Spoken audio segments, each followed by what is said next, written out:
राधे राधे। जय श्री कृष्णा। आज मैं श्री रामचरितमानस में अयोध्या कांड का सीरियल नंबर 13 को पढ़ रहा हूँ। बोल सियावर रामचंद्र की जय। पितु आशीष आय सुमोहि दीजे, हरस समय विषमय उकत कीजे। तात किए प्रिय प्रेम प्रमादु, जसु जग जाई होई अपबादु। बोलो राम सीताराम। हे पिताजी, मुझे आशीर्वाद और आज्ञा दीजिए। हरस के समय आप शोक क्यों कर रहे हैं? हे तात, प्रिय के प्रेमवश प्रसाद यानी कर्तव्य क्रम में त्रुटि करने से जगत में यश जाता रहेगा और निंदा होगी। सुनि सने बस उठी नर नाहा, बैठा रे रघुपति गही बाहा। सुनहु तात तुम कहु मुनि कही, राम चराचर नायक अहि। बोलो राम सीताराम। यह सुनकर सनेवश राजा ने उठकर श्री रघुनाथ जी की बाँह पकड़कर उन्हें बैठा लिया और कहा, हे तात सुनो, तुम्हारे लिए मुनि लोग कहते हैं कि श्री राम चराचर के स्वामी हैं। शुभ अरु अशुभ कर्म अनुहारी, ईसु देहि फलु हृदय बिचारी।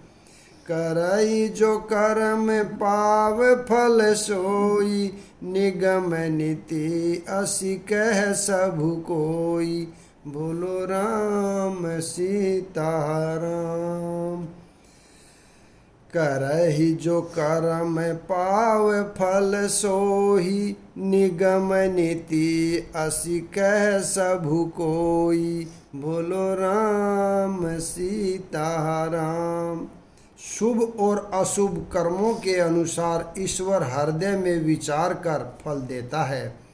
जो कर्म करता है वही फल पाता है, ऐसी वेद की नीति है, यह सब कोई कहते हैं।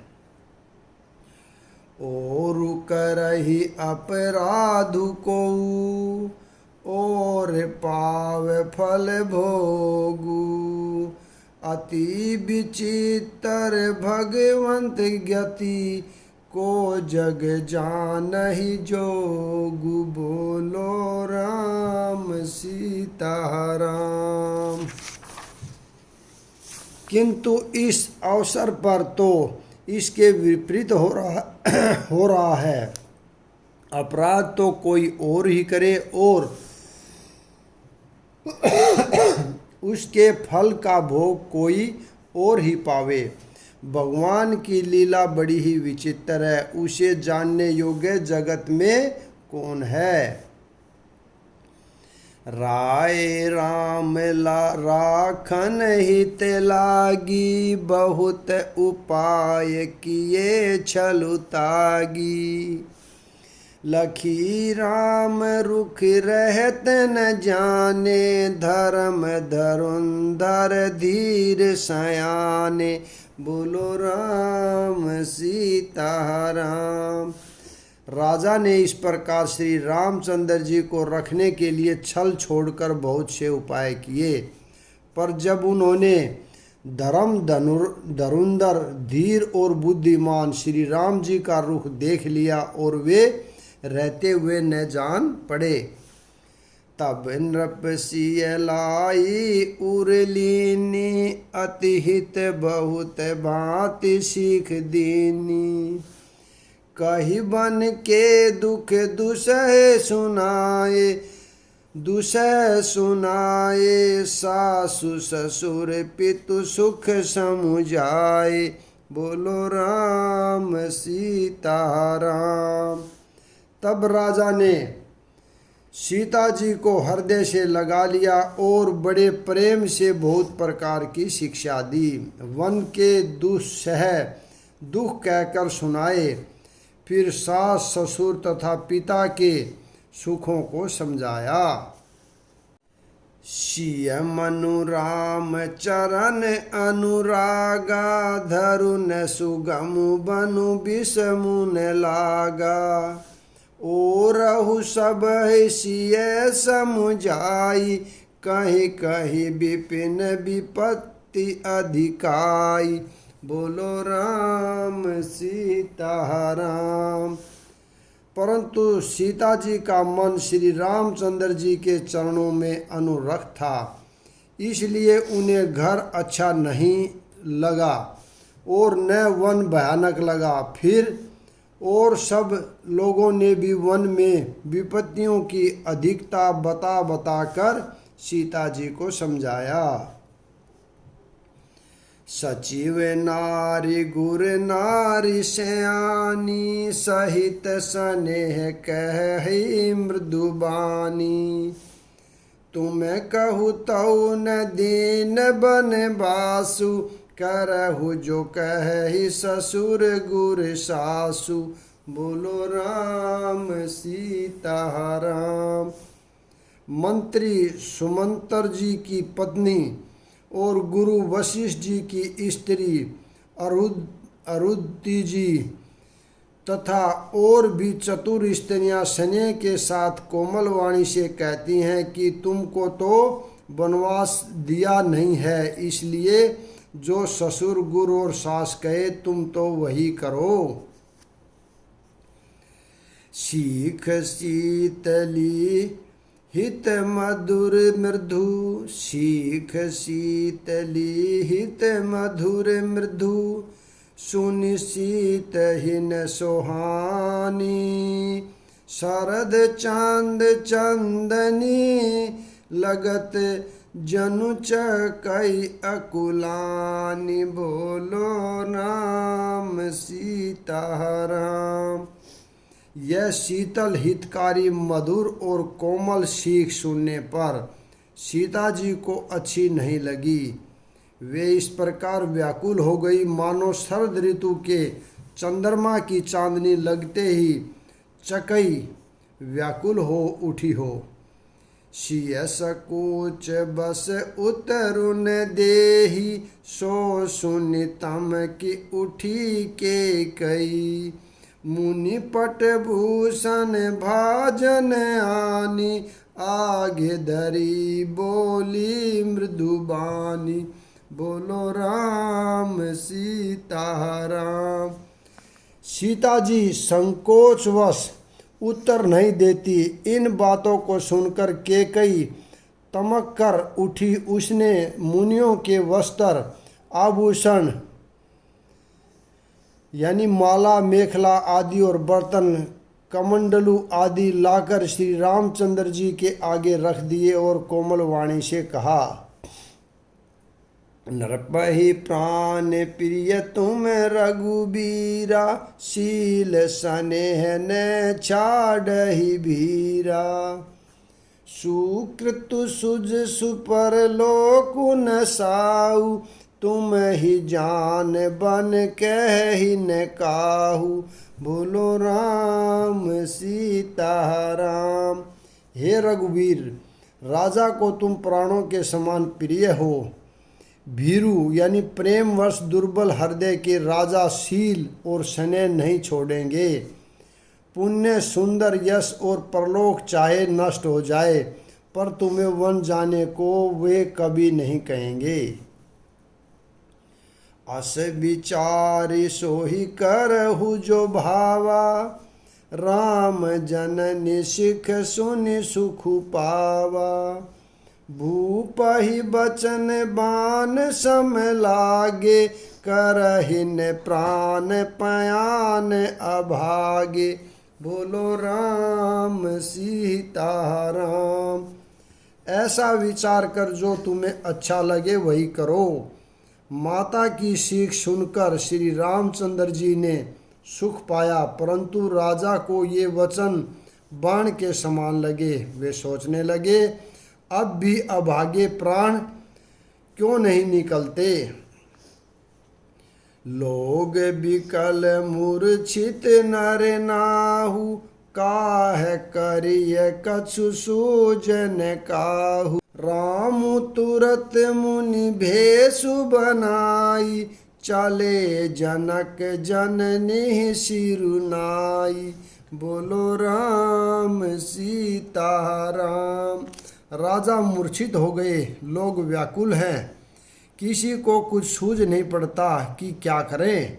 श्री रामचंद्र जी तुरंत मुनि का भेष बनाकर और माता पिता को सिर नवाकर चल दिए। सजीवन साजु समाजु सबू, बनिता बंधु समेत, बंदी विप्र गुरु चरण प्रभु, चल कर सब ही अचेत। बोलो राम सीता राम।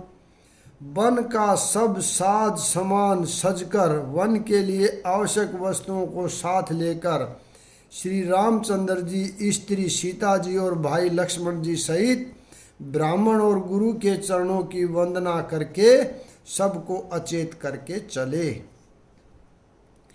निकसी वशिष्ठ दवार भय ठाडे, देखे लोग भीर दव दाडे। कही प्रिय बचन सकल समुझाए, विप्र वृंद रघुबीर बोलाए।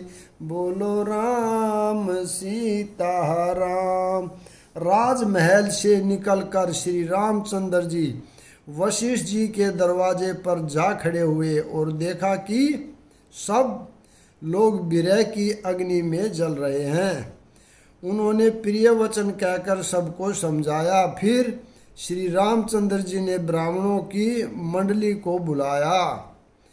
गुरुसन कही बर शासन दीने, आदर दान विनय बस कीने।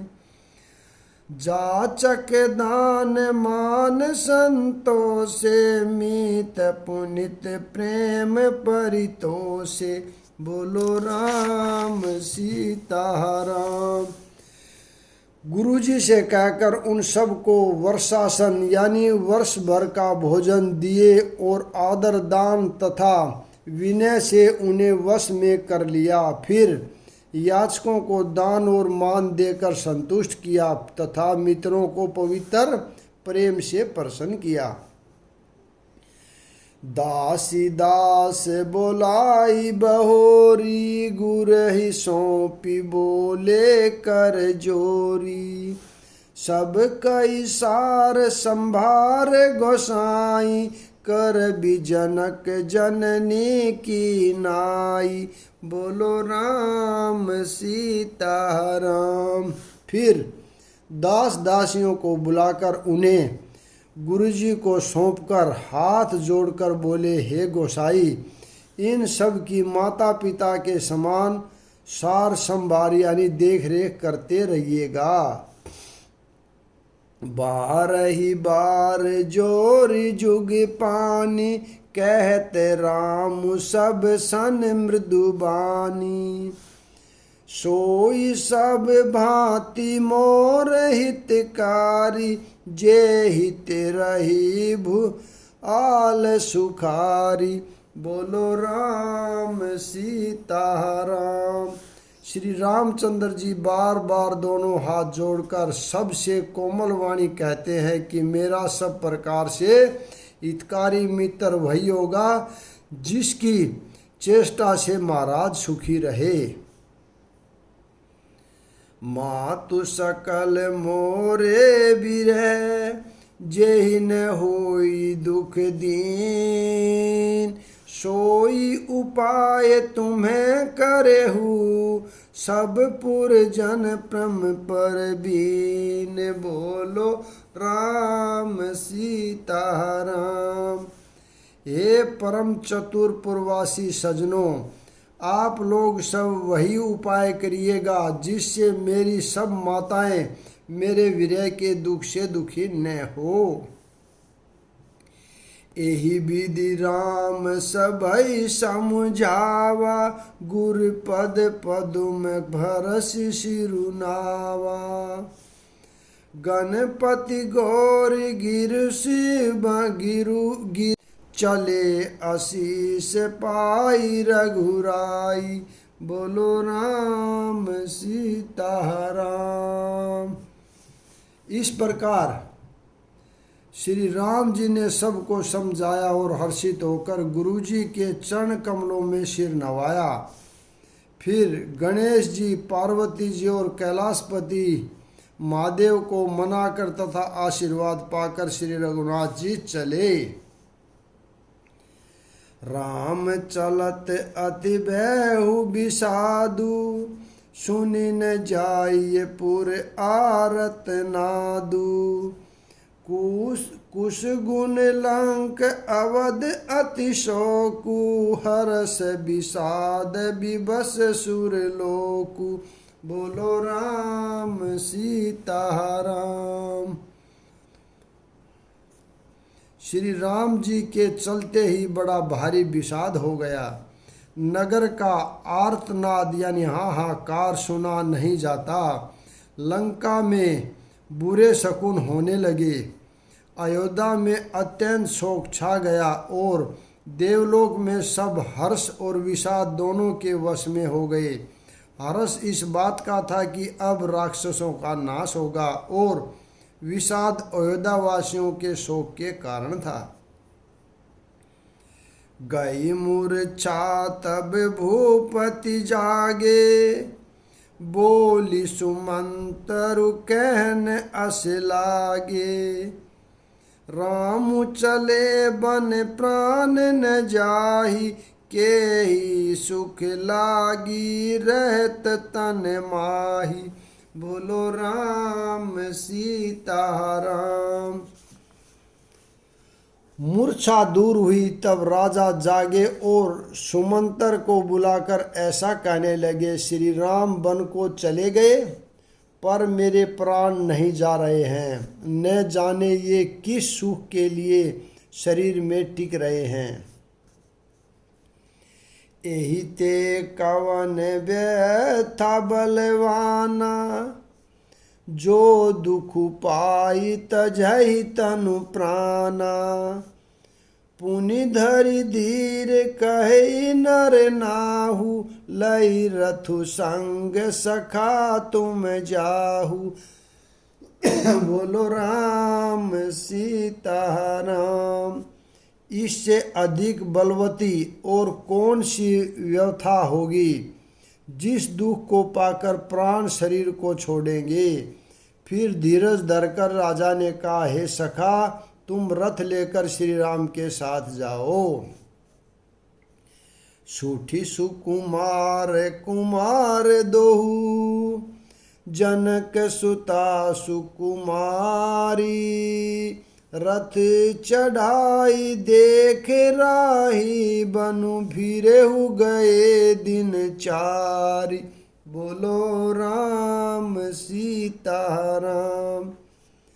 अत्यंत सुकुमार दोनों कुमारों को और सुकुमारी जानकी को रथ में चढ़ाकर वन दिखलाकर 4 दिन के बाद लौट आना। जो नहीं फिर ही धीर दो भाई, सत्य संग दृढ़ व्रत रघुराई। तहु तुम बिन करेहु कर जोरी, फेर ही प्रभु मिथिलेश किशोरी। बोलो राम सीता राम। यदि धैर्यवान दोनों भाई न लौटे, क्योंकि श्री रघुनाथ जी प्रण के सच्चे और दृढ़ता से नियम का पालन करने वाले हैं, तो तुम हाथ जोड़कर विनती करना कि हे प्रभु, जनक कुमारी सीता जी को तो लौटा दीजिए।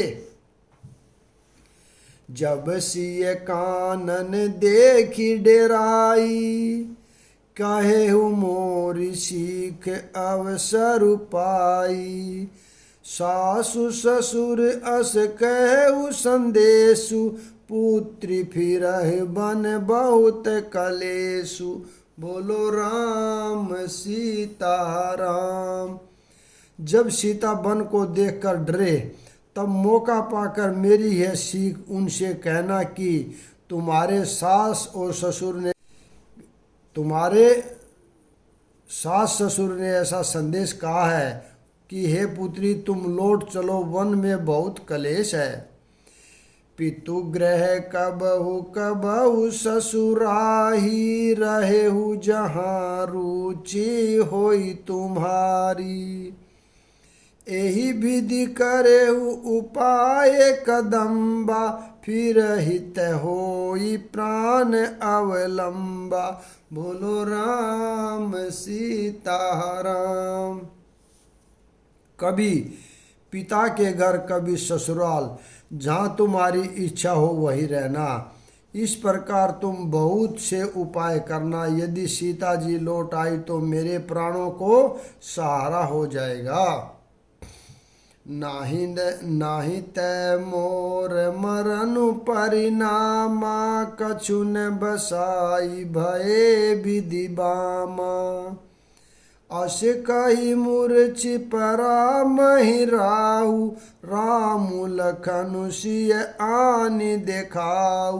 बोलो राम सीता राम। नहीं तो अंत में मेरा मरण ही होगा।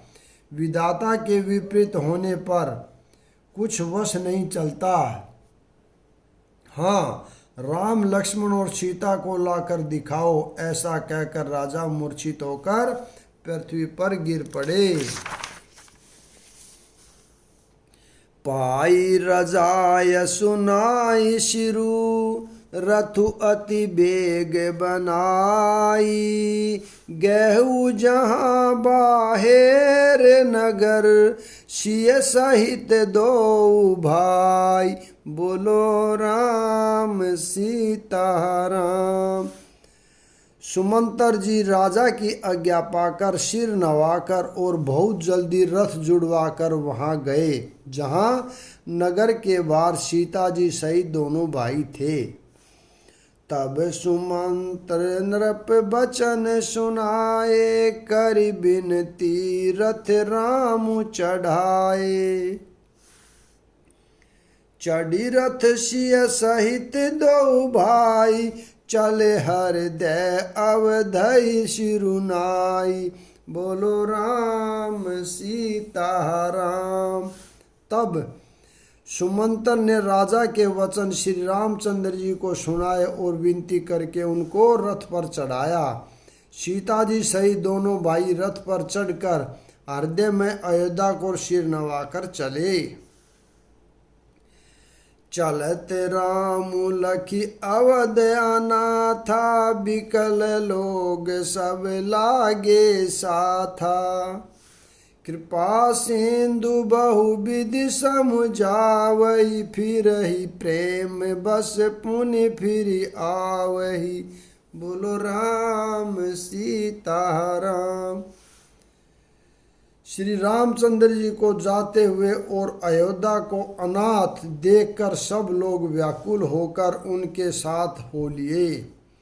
कृपा के समुंदर श्री राम जी उन्हें बहुत तरह से समझाते हैं तो वे लौट जाते हैं, परंतु प्रेमवश फिर लौट आते हैं। लागति अवध भयावनि भारी, मानहु काल राति अंधियारी।